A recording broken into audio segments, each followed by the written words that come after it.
Every evening, when the sky turned orange and the sea whispered secrets to the shore, little Anya would sit on the rocks and watch the waves. Her world was small. A seaside village, a mother who hummed lullabies, and books full of things she couldn't quite believe in.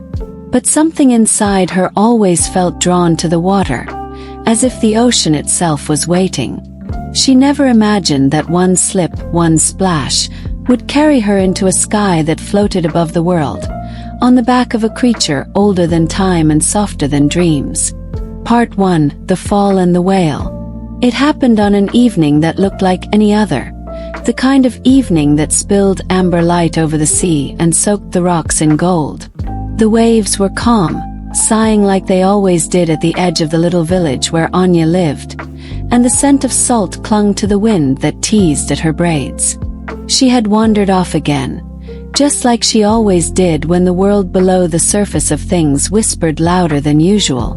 The tide pools called to her with their glinting secrets, and her small hands cradled a collection of sea glass and polished stones as if they were treasures unearthed from forgotten worlds. She tiptoed barefoot across the slick rocks, eyes wide with wonder, her mind filled with stories she made up on the spot, about sunken pirate cities, sleeping sea dragons, and messages in bottles that only children could read. Her mother's voice had echoed twice already from the distance, calling her in for supper, but Anya didn't move. She lingered like she always did when the wind felt like it was hiding something, and her eyes locked onto a piece of sea glass the color of sky just before a storm. It was lodged between two sharp rocks, glittering like a secret waiting to be found. Without hesitation, she stepped forward, not noticing the moss slick beneath her foot, and in an instant that stole her breath, her balance slipped away. The world turned, the sky tilted, and then she was falling. But she did not sink. Instead, there was a moment of silence beneath the water, a soft, strange stillness, before something immense and gentle rose beneath her like a breath from the sea itself. She felt the lift before she understood it, and when she opened her eyes again, she was no longer surrounded by water but rising, lifted high above the waves on the back of something impossibly large. It was a whale, but not like any whale in the books she had read. Its skin shimmered like moonlight filtered through water, every inch of it marked by faint silver lines that pulsed gently, like veins full of stardust. Its back was so wide and smooth it felt like lying on the belly of a hill that breathed. Anya lay there, stunned, dripping and shivering, watching the waves grow smaller beneath her. She looked around in disbelief, expecting to wake up or fall again, but neither came. The whale moved without sound, cutting through the twilight sea as if it had been summoned from another world. Slowly, the clouds above began to shift, and Anya saw something that made her sit up, mouth parted in awe. It was an island, but it floated in the sky, suspended far above the ocean, as if held by strings of wind and moonlight. The island shimmered like a dream half remembered. Waterfalls poured from its edges but never touched the sea below. Trees with glowing leaves crowned its cliffs, and lights danced across its surface like stars that had chosen to settle down. The whale let out a low, resonant hum, and the island began to drift closer, as if answering the call. Anya clutched the whale's back, unsure whether to be afraid or amazed. The sound she heard next didn't reach her ears. It landed somewhere deeper in her thoughts. Home of forgotten names. The words rang inside her as clearly as if they had come from her own mouth. She blinked, startled, and whispered aloud, "What does that mean?" But the whale said no more. It simply began to rise. The sky thickened into mist, and then broke open into something that was not quite sky at all. Something brighter, softer, full of stars that blinked like they were watching. The air changed too. It wasn't cold despite the height. It wrapped around her like warm silk, humming with energy.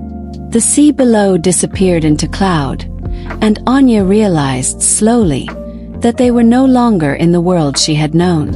This was somewhere else entirely. As the whale approached the island, a beam of light unfurled from its surface, forming a glowing bridge from the whale's back to the shore. It wasn't solid in the way normal things are, more like woven moonlight threaded with pearl, but when she placed a hand on it, it held her weight. Trembling but curious, Anya rose to her feet and walked slowly across the bridge, glancing back only once. The whale watched her with an eye so deep and old it made her feel like a story just beginning. When her feet touched the soft earth of the floating island, the bridge behind her vanished in a shimmer of silver dust. She turned around sharply, but the whale was already sinking back into the clouds, disappearing the way dreams do at morning. Alone now, Anya turned forward. The air smelled like salt and something sweeter, something like starlight and memory. She followed a winding path made of glowing stones, surrounded by trees whose leaves whispered in voices she couldn't quite make out. The sky here was night, but the stars were alive. They moved slowly, like fish swimming through ink, and far off, she could hear the faint chime of seashell wind bells playing a song only this place could know. Then, from behind a low cluster of glowing plants, came a voice. "Do you remember me?" Anya stopped mid-step. There, standing among the luminous flora, was a creature no taller than she was, shaped like a child made of mist and moonlight. Its body shimmered translucent blue, and its eyes glowed faintly, wide and sorrowful.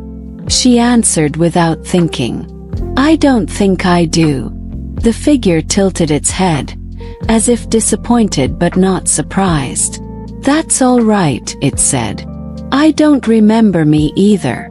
Before Anya could speak again, the figure turned and floated down the path ahead, leaving trails of glowing dust in its wake. It did not ask her to follow, but something inside her knew she had to. She walked quietly behind it, heart full of questions, feet light on the soft earth. Somewhere deep inside she understood. This place was made not for the lost things, but for the lost selves, the parts of people that had forgotten who they were. And the whale, gentle and ancient, had brought her here not by accident. She had been chosen to help them remember. Part 2. The Garden of Forgotten Stories. The path twisted gently like a ribbon through the soft earth, and Anya followed without hesitation, the strange glowing figure always a few steps ahead, floating just above the ground. The light from its body cast pale reflections along the tree trunks they passed, trees that shimmered silver in the dark and bent slightly toward them as if they were listening. The air here was heavier, filled with the scent of rain that hadn't fallen and music that hadn't quite begun. Though there was no sun, the sky above glowed softly like the inside of a pearl. Anya couldn't decide whether it felt like night or day, or something else entirely. As they walked, the figure didn't speak again, but its presence was comforting.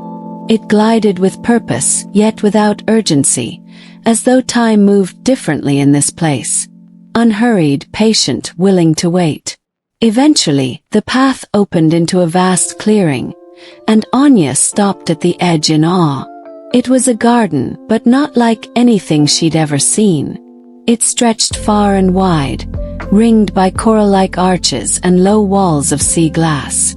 Every tree in the garden glowed faintly, and their fruits looked like stars that had grown skins of gold and blue. The flowers pulsed softly, as if breathing, their petals opening and closing in rhythms too subtle to follow. Pools of perfectly still water dotted the landscape, and in each one, constellations swirled across the surface, mirroring stars that didn't match the sky above. Dozens of other spirits like the first one wandered the garden. Some were sitting by the glowing pools. Some curled up beneath the trees, silent and still. Others slowly traced paths between the flowers, their movements hesitant, like they were searching for something they couldn't name. Not one of them spoke. But every now and then, a quiet hum passed through the air, like the softest chime of crystal bells. Brief, delicate, and gone before Anya could be sure she'd heard it at all. The figure beside her finally turned. "This is where they wait," it said gently. "Until they remember." Anya looked around. "Do they always remember eventually?" The figure's eyes dimmed a little. "Not always." A pang touched her chest. "How do they remember?" The spirit was quiet for a moment, then looked at her with a kind of glowing stillness. "Stories," it said. "Stories are what remain when names are lost. A name can be forgotten, but a memory, a feeling, the shape of a voice or the scent of a season, sometimes those are enough to bring someone back." Started walking again, and Anya followed. They passed a spirit curled in a bed of petals, murmuring in its sleep. Another sat beside a glowing pool, tracing spirals in the water that vanished as soon as they were drawn. And then there was one, standing still in the middle of the garden, arms wrapped around itself as if trying to hold something in. The guide turned to her again. "Would you like to try?" Anya blinked. "Try what?" "To help one remember." She felt a little cold, even though the air was warm. "How would I even do that?" "You listen," the spirit said simply. "Ask. Let them tell you anything. Even the smallest thing may become the thread." Anya looked at the spirit standing alone.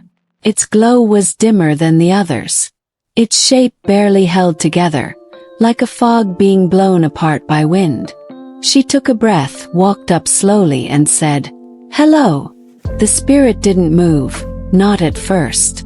But then its head turned toward her, and she could feel it searching, though it had no eyes. "Do you know who you are?" she asked, her voice quiet. The spirit tilted its head. "No," it whispered. Its voice was dry, faint like wind through leaves. "But I remember a color." Anya nodded, crouching beside it. "What color?" "Green," it said. "But not just any green. The green of moss between bricks, of gardens grown wild, of old things that still live." Anya closed her eyes, trying to picture it. "That's a nice green," she said softly. "Was it somewhere special?" "I think it was home," the spirit said. "But I don't know where home is." Anya reached out carefully and touched its hand. It didn't feel like touching a person. It felt like dipping her fingers into warm, slow-moving light. "Tell me more," she said. "Anything." "I remember the sound of wind chimes," the spirit whispered. "But only when it rains." "And a cup. A cracked cup, white with little blue flowers on it." "It was mine." Anya smiled. "That sounds like a cup someone loved." The spirit was still. Then, "I used to read to someone. I remember my voice. I remember them laughing." Anya felt a flicker deep in her chest. "You read out loud?" "Yes, every evening. On a red sofa with a blanket." And slowly as it spoke, the spirit's light began to glow brighter. Its outline grew clearer. The fog retreated from its shape. "I remember," it said suddenly. "A name. Not mine but theirs. Her name was Alma. She had freckles. She would fall asleep sometimes and pretend not to." Anya laughed gently. "I think I'd like Alma." The spirit turned toward her fully. Its glow was soft but steady now. "Thank you," it said, and in its voice was something warm and whole. Then, with a sound like a bell rung far away, the spirit lifted gently from the ground. A wind swirled around it, and in a spiral of soft light, it rose into the sky and disappeared like mist into starlight. Anya stood for a moment stunned. She felt something in her chest, like pride, like wonder, like the echo of someone else's joy. The guiding spirit reappeared beside her. "You gave them back their story," it said. "And that gave them back their name." "Where do they go?" Anya asked. "Back to where they're needed, or where they belong." or to whatever comes after. Anya looked up at the sky. It was changing again. The stars above seemed to shimmer differently now, as if they had rearranged themselves to welcome someone home. And she realized something. She wanted to help every single one of them. Part 3. The name that should not be remembered. The garden changed after that. Anya didn't notice it at first. Not in any obvious way. The glowing trees still swayed gently in the breeze. The pools still shimmered with moving constellations. Spirits still floated among the petals and moss-like fragments of light searching for the rest of their sentences. But something had shifted in the air. A subtle ripple beneath everything, like a string had been plucked too hard in the middle of a song. The spirit who guided her seemed to notice it too. It paused more often as they walked, tilting its head toward corners of the garden where shadows had grown a little thicker, where the soft bell-like hum of the island faltered for half a breath too long. Anya didn't ask yet. She wasn't sure if the spirit would answer. Instead, she threw herself into the work. One by one, she sat with the glowing beings who had forgotten their names. Sometimes they remembered only sounds, a lullaby, the way soup bubbled on the stove, the click of a dog's nails on the kitchen floor. Other times it was feelings. A goodbye that lasted too long, a birthday no one remembered, the joy of riding a bike downhill with the wind screaming past. Whatever they had left, Anya listened. She asked questions. She wove their fragments into stories they could hold on to. And each time when the memory took shape, a name would return, softly like fog curling back from a forgotten shoreline. Each spirit that remembered would lift into the sky with a sigh of light, and the stars above would shimmer brighter for a moment. But there was one part of the garden she never visited. A place where no spirits wandered. A section of the garden bordered not by glowing plants or glass walls, but by silence. It was a low stone archway at the far edge of the island, half hidden by ivy that refused to glow. Behind it, a grove of tall black trees stretched up like jagged spires. The mist was thicker there, and the light dimmed unnaturally as if the stars were holding their breath. She noticed it more with each passing day. How the guiding spirit never looked in that direction. How the others, even the ones who had remembered, never spoke of it. Until one day, after helping a small spirit recall the smell of cinnamon and the name Miriam, Anya found herself standing near the archway. She didn't mean to go there. She had followed a trail of scattered stones that looked like spilled marbles, glowing faintly, and when she looked up, she was there, at the edge of that hush. The trees beyond were unlike anything else on the island. Their trunks weren't made of wood but something darker, harder, like stone that had been burned. No wind stirred their branches. No flowers grew. The silence pressed against her ears until she felt it inside her chest. She should have turned back. But something was calling her. Not a voice. Not words. Just a pull. She stepped through the arch. The world dimmed instantly. Even the path behind her seemed to retreat, swallowed by fog. Her breath came out visible, and the warmth of the garden was gone. The trees loomed overhead, and between them she saw no stars. Just shapes, figures.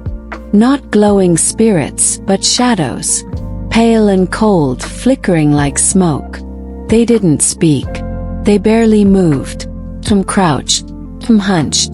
One dragged itself slowly across the ground. Its body twisted like a reflection in broken glass. Anya froze. Then one of them looked up. Its eyes, if they were eyes, were not like the others. No sorrow, no confusion, no softness. Just blank, endless stillness. Like looking into a hole. And then very softly it said something. Not loud, not kind, but clear enough to reach her bones. It said her name. Anya. She stepped back. What? How do you know my name? But the figure only rose slowly, piece by piece, like a puppet pulled by invisible strings. Its face shifted with every blink, old, then young, then gone entirely. It began to move toward her, dragging a trail of black behind it like spilled ink. "Do you remember me?" it asked. Anya turned to run, but the mist behind her had thickened. The archway was gone. "Don't run," it whispered. "You were the one who called me." "No," Anya breathed, backing away. "No, I didn't." But even as she said it, something tugged in her memory. A moment she had forgotten. A time, maybe a dream, maybe not, when she had whispered into the sea, asked it to show her something real, something true, something the books never dared describe. "I didn't mean to," she said quietly. "You did," the figure replied. "And now I remember." She was shaking now. "Remember what?" The shadow smiled, and it was the worst thing she'd ever seen. Because the smile didn't belong to any one face.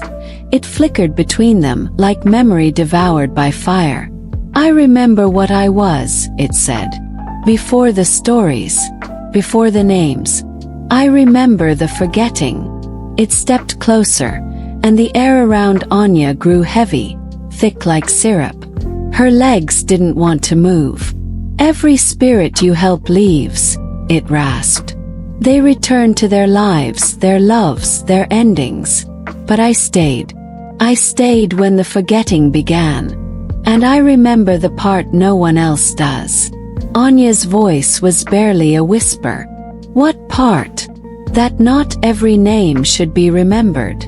A cold wind swept through the grove, and the other shadows stirred, groaning like broken branches. The figure raised its hand. "Come," it said. "Let me show you what happens when you remember the wrong name." And it took a step closer. Suddenly light. A bell rang through the grove like a sword slicing fog, and the mist recoiled. The shadows hissed and shrank. Anya felt warmth flood back into her limbs. A hand took hers. She looked up. It was the spirit, her guide, glowing brighter than ever before. Its face was set, its voice trembling with urgency. "You must not be here," it said. "This place holds memories too heavy to carry." It said my name. "It knows names," the spirit said. "That's how it finds you. That's how it clings."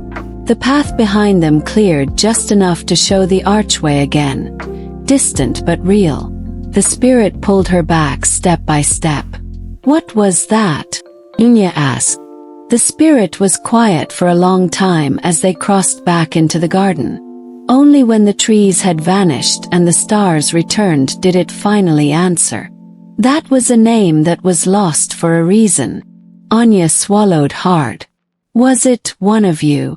"No," the spirit said. "It was one of us who chose to forget. And then became something else." They stopped by a glowing pool. The stars in its reflection shimmered nervously. Anya sat down slowly, heart still racing. She thought of all the spirits she had helped. Soft voices, trembling hands, memories that flickered and returned like birds finding home. And now she knew. Some stories were not meant to be recovered. Some names were meant to stay gone. Part 4. The memory inside the mirror. The garden no longer felt as safe as it once had. Though the glowing trees still arched overhead and the flowers continued to pulse in slow, peaceful rhythms, Anya felt the weight of something just beyond the edges of it all. A presence like the taste of smoke in the air, like the echo of a word half-spoken but never meant to be heard. She went about her days as before, sitting with the quiet spirits, helping them thread together fragments of memory, catching delicate pieces of forgotten lives and weaving them gently into stories they could finally call their own again. But now, her heart beat faster whenever she noticed a patch of shadow too still, or a breeze that blew from the wrong direction. The name that should not have been remembered still haunted her, not in words, but in the way the silence changed. The guiding spirit had grown quieter too.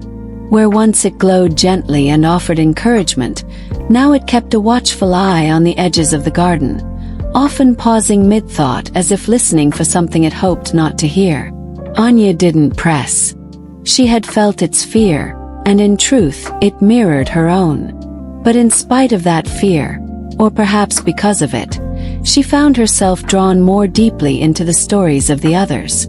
She listened harder, stayed longer. She needed to believe that remembering was still good, still healing, still safe.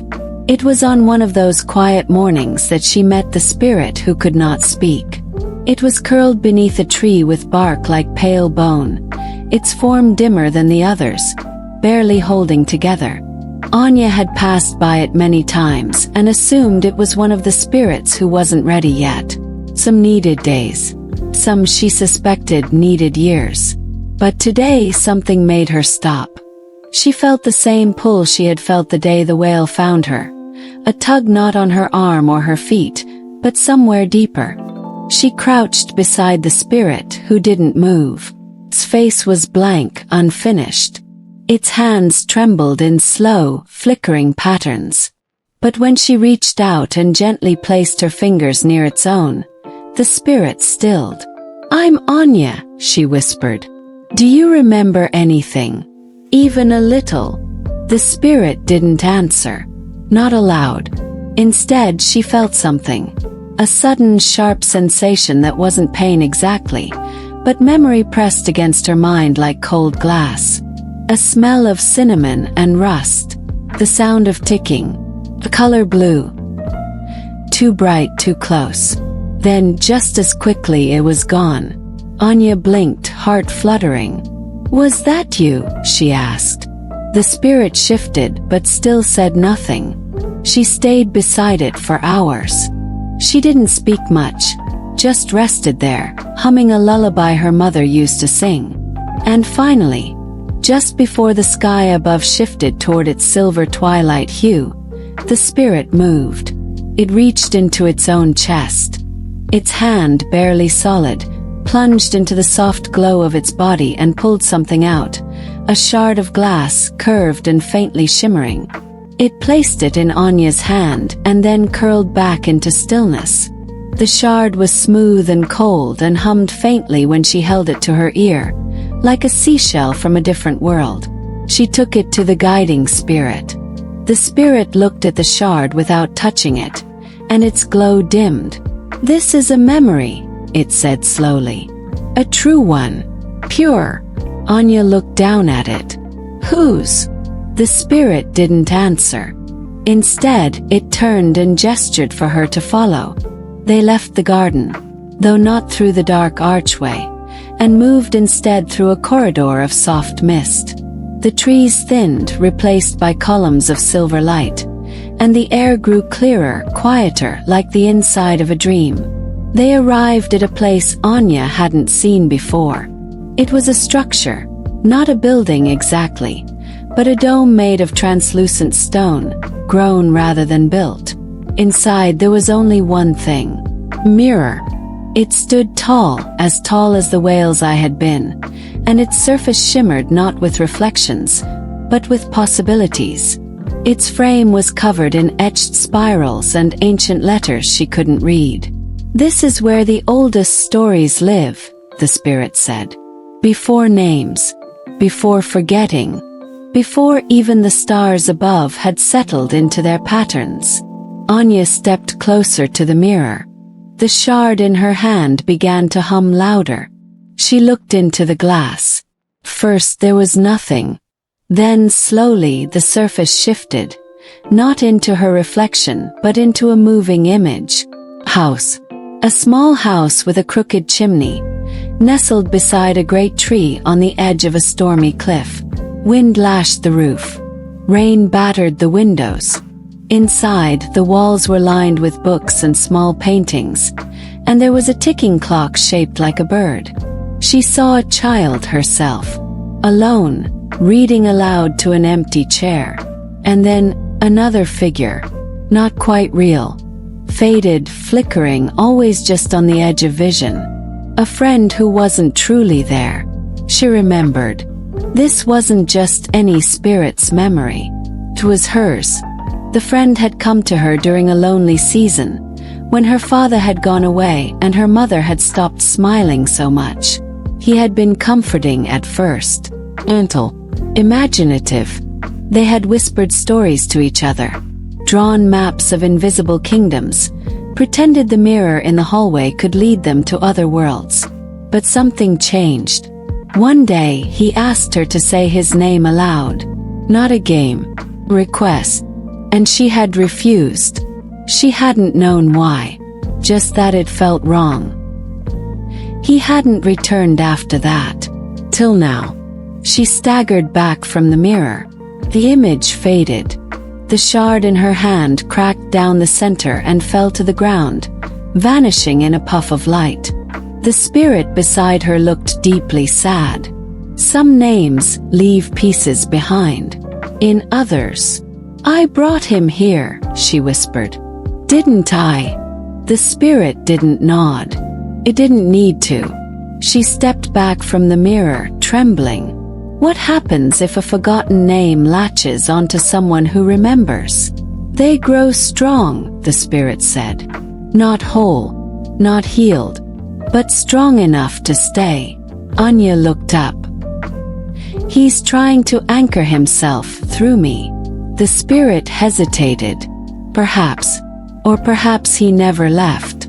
Perhaps the part of you that imagined him was never entirely your own. She wrapped her arms around herself, unsure whether she was cold or just frightened. "Can I forget him again?" she asked. "No," the spirit said gently. "But you can face what you once refused to speak. You can name him, not to give him power, but to release what you locked away." Anya stared at the mirror. She remembered the name now. It came to her not with sound, but with taste. Metallic, cold like snow on your tongue. She wasn't ready to speak it. Not yet. But she would be. Because not all remembering was for comfort. Some remembering was for healing wounds that had never closed. Some remembering was for closing doors that should never have been left ajar. Part 5. The star that stayed. The island felt different now. Not darker, not heavier, just quieter, like it too was holding its breath. After the mirror, Anya returned to the garden with her thoughts spinning like driftwood caught in a tide. She passed the glowing trees, the dreaming spirits, the whispering petals, all familiar yet distant. The image from the mirror haunted her, not because it showed her something new, but because it confirmed what a part of her had always known. She had never truly been alone in that little house by the sea. She had invited something in once, not out of cruelty or darkness, but from loneliness, from a need for company so deep it made her forget to be afraid. That need had created a space, and something had stepped into it. But she wasn't that same girl anymore. That night, she walked to the edge of the garden and sat beneath a tree that shimmered like soft crystal. The stars above glowed steadily, and the sea below was invisible now, wrapped in mist. The guiding spirit stood beside her, silent and still. She didn't need words from it anymore. Its presence was enough. "I think I'm ready," Anya said quietly. The spirit didn't ask for what, simply nodded. They returned not to the mirror, not to the garden, but to the threshold, the low stone archway that led into the grove of forgetting. This time, she didn't feel fear as she stepped beneath it, only stillness and clarity. The grove was as she remembered, mist-thick, starless, lined with tall, scorched trees. The shadows moved again between the trunks, drifting and twitching, their forms broken by their own unfinished stories. But this time, none of them came close. Except one. It stepped forward from the mist with unnatural grace. Not crawling or slithering, but gliding like it had been waiting just behind the veil this whole time. "You came back," it said. Its voice was no longer a whisper but a soft, echoing tone. Human shape but hollow. "I did," Anya replied. Her voice was calm. It tilted its head. The face flickered still. Sometimes hers, sometimes her mother's, sometimes a stranger's, but it no longer startled her. I thought you'd forget again, it said. I remembered, she said. And I understand now. The figure studied her. You called me when you were alone. You let me in. Why try to shut me out now? I didn't know what I was doing then, she replied. But I do now. Its face twisted briefly into something close to a frown. You made me. I was born from your voice. That makes me real. Yes, Anya said gently. But not right. The shadow stilled. You needed a name, she said, so you could grow. But I didn't give it to you then because I was afraid. Now I know. The only way to set you free is to speak it. The grove pulsed, deep like the beat of a buried drum. You can't, it hissed. I can. You'll never be rid of me. No, Anya whispered, stepping closer. But I can stop being afraid of you. She closed her eyes and let the memory surface fully. His voice beside her, the stories they whispered, the day he begged her to say the name they'd made together. And then, quietly, she spoke it aloud. A sound so simple yet so sharp it split the air. The trees groaned. The mist swirled violently. The shadow reeled, its form breaking apart into shards of light and smoke. No, you don't understand what you've done. But she did. She had named the wound. And wounds, once named, could heal. The grove trembled. The ground beneath her feet pulsed with ancient energy. The stars, long absent, blinked faintly through the mist. The shadow collapsed, unraveling like thread from a broken garment. And then it was gone, truly gone. The silence that followed wasn't oppressive. It was peace. Anya returned to the garden as the sky began to change. The stars, always slow and drifting, were moving now. Faster, brighter. She looked up and gasped softly. They were falling. Not like shooting stars, but descending gently, one by one, toward the garden. Each light touched the ground and became a spirit, whole and clear. No longer formless. No longer lost. The garden filled with quiet laughter. Soft gasps of memory returned. Reunions with names rediscovered after ages in silence. The guiding spirit stood beside her, glowing brighter than she had ever seen it. You've opened the path, it said. Anya turned to it.